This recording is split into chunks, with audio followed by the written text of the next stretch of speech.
अंतरराष्ट्रीय मंच पर कश्मीर का मुद्दा उठाने वाले तुर्की के साथ कुछ ऐसा हुआ है जिसने एक बार फिर साबित कर दिया है कि भारत से टक्कर लेने का अंजाम क्या होता है। तुर्की कश्मीर को लेकर अचानक नरम पड़ गया है।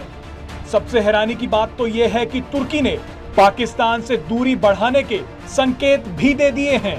भारत की जबरदस्त कूटनीति के आगे तुर्की के राष्ट्रपति रिसेप अर्दोआन ने घुटने टेक दिए हैं। तुर्की के राष्ट्रपति अर्दोआन को इस्लामिक दुनिया का सबसे ताकतवर राष्ट्रपति समझा जाता है। अर्दोआन लगातार भारत विरोधी बयान देते आए हैं, लेकिन उन्हीं अर्दोआन को भारत ने ऐसी पटकनी दी है कि उन्होंने कश्मीर के मुद्दे से तौबा कर ली है। इस वीडियो में आपको बताएंगे कि आखिर क्यों तुर्की कश्मीर के मुद्दे पर नरम पड़ गया है और वो कौन से कूटनीतिक फैसले थे जिनका इस्तेमाल करके भारत ने तुर्की को घुटनों पे ला दिया है। आपको बता दें कि तुर्की अपने सबसे बुरे दौर से गुजर रहा है। आर्थिक रूप से भी तुर्की लगभग टूट चुका है।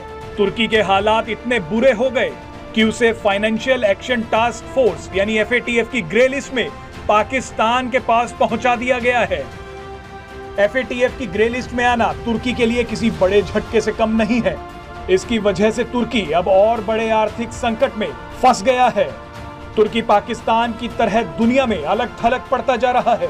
अब एक इटालियन वेबसाइट ने दावा किया है कि तुर्की कश्मीर के मुद्दे पर कोई रुचि नहीं लेना चाहता। वेबसाइट के एक राजनीतिक विशेषज्ञ सर्गियो रेस्तेली ने बताया कि बीते दिनों पाकिस्तानी राष्ट्रपति की मेजबानी वाले कार्यक्रम में तुर्की के राष्ट्रपति अर्दोआन ने कश्मीर के मुद्दे पर पाकिस्तान का कोई पक्ष नहीं लिया। तुर्की के इस रुख से पाकिस्तान बहुत निराश हो गया। रेस्तेली ने बताया कि अर्दोआन ये मान चुके हैं कि असल में उत्पीड़न उइगर मुसलमानों का हो रहा है और अब कश्मीर का मुद्दा उनके लिए जरूरी नहीं है। इटालियन वेबसाइट की इस रिपोर्ट में यह भी दावा किया गया है कि तुर्की अब उन इस्लामिक देशों से रिश्ते सुधारने में जुटा है जिनके भारत से बहुत अच्छे रिश्ते हैं। तुर्की ने हाल ही के दिनों में इजिप्ट, UAE और सऊदी अरब से रिश्ते बेहतर करने की कई कोशिशें की हैं, लेकिन यहाँ सबसे बड़ा सवाल है कि तुर्की आखिर ऐसा क्यों कर रहा है। इसकी वजह है भारत के वो बड़े कूटनीतिक फैसले जिनके कारण तुर्की ने कश्मीर से किनारा कर लिया है। भारत की कूटनीति को समझने के लिए आपको दो देशों के बारे में जानना जरूरी है और ये देश है साइप्रस और आर्मेनिया। आपको बता दें कि तुर्की के रिश्ते इन दोनों ही देशों से बेहद खराब हैं। भारत ने इन्हीं दोनों देशों के जरिए अब तुर्की को घेरा है। आपको याद होगा कि संयुक्त राष्ट्र महासभा के 76वें सत्र में अपने भाषण के दौरान तुर्की के राष्ट्रपति अर्दोआन ने कश्मीर का मुद्दा उठा दिया था। इसके कुछ ही घंटों बाद भारत के विदेश मंत्री S जयशंकर ने भी साइप्रस के मुद्दे को छेड़ दिया।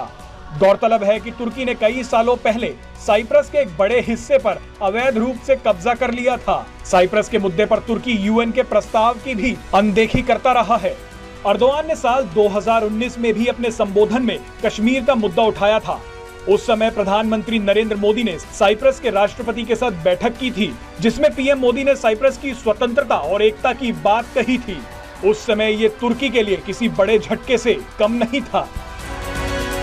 अब बात करते हैं आर्मेनिया की। आपको बता दें कि आर्मेनिया और अजरबैजान के बीच दशकों पुराना सीमा विवाद चल रहा है।